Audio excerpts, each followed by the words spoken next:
Okay, so my favorite passage in the Scarlet Ibis by James Hurst was probably this one here. Um, it really kind of set the emotional bond between the two brothers, and there was some really interesting detail that brought you into the story here. Well, first, it starts off that like he said that within him there's sadness and not of cruelty, born by the stream of love. Much as our blood sometimes bears the seed of destruction, at times I was mean to Doodle. So he loved his brother, but there's always brotherly fights and stuff, and he hated that he had to be stuck with him all the time, and he wanted that to stop. And so he'd be mean to him sometimes to try to discourage him to come with him. And then he even showed him his casket, which was really, really interesting. I don't know, that seems kind of like a really cruel thing to do. He told him how his whole family thought he was going to die when he was young.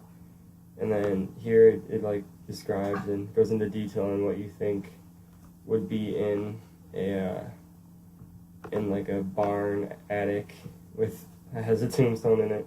There's stuff to kill rats, and even owls had built a nest in there. And so he took him over to the box, and there's some dialogue here, and he told him that he had to touch it, otherwise he'd leave him by himself, which obviously would be the worst thing for Doodle because he couldn't walk or anything. And Doodle was so scared of leaving because he always wanted his brother by his side to help him.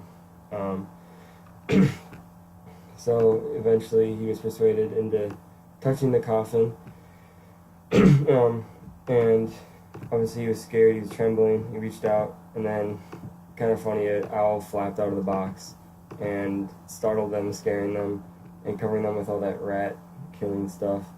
And Doodle was paralyzed from fear, and so his brother had to bring him out, carry him out down the ladder, and Doodle ended with saying this, don't leave me, don't leave me.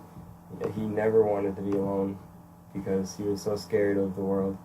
I thought this passage was really significant because it set the mood on what the bond was between the brothers, and added some good description into what kind of the whole family thing was about. And this part about the attic and stuff, it set the atmosphere for where they were in a farm, and it was not clean and stuff, and Doodle just never wanted to leave his brother, and I thought that was kind of good description.